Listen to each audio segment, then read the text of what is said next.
welcome to this Scarf Boy edition of GRTV News. Earlier this week, it leaked out that Activision had plans to shut down Budcat Creations, creator of games like Project Gotham Racing and Blur. And the publisher then said that it was actually just looking over its options. But one anonymous source have told business site Develop that there are other companies that might want to buy Budcat Creations and thus save them. And one of the companies mentioned is Microsoft, which Budcat developed Project Gotham Racing for. Spike TV is getting ready for their Video Game Awards, which will air on December 11. And the hype is building steadily, and we can expect a lot of announcements to happen at this show.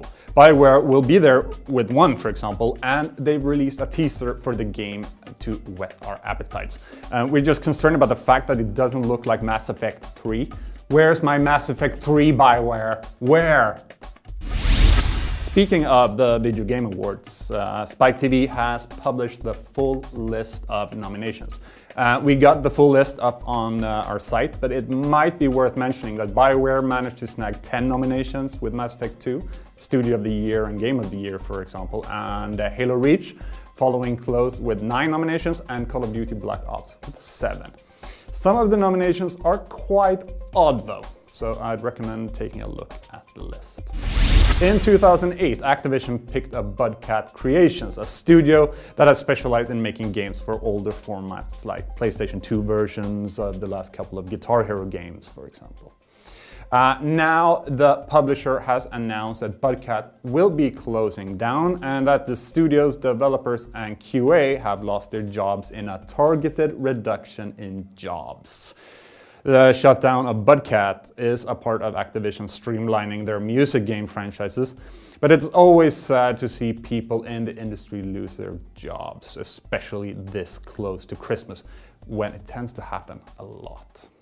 Final Fantasy XIV hasn't had an easy run so far, mostly because of all the criticism players have had against the game. But Square Enix have already extended the free month that came with the game once before, and now they're doing it again.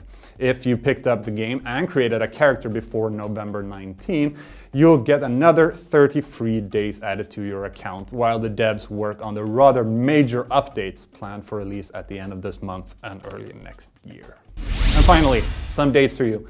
THQ has announced a release date for Homefront, which will be out on March 11 next year. And also Capcom has announced that Marvel vs. Capcom 3, Fate of Two Worlds, will be out on February 18, with Bruce Banner's cousin She-Hulk and Zero from the Mega Man series joining the roster.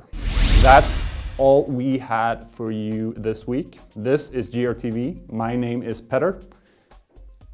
Enjoy your coffee, and remember to stay very European.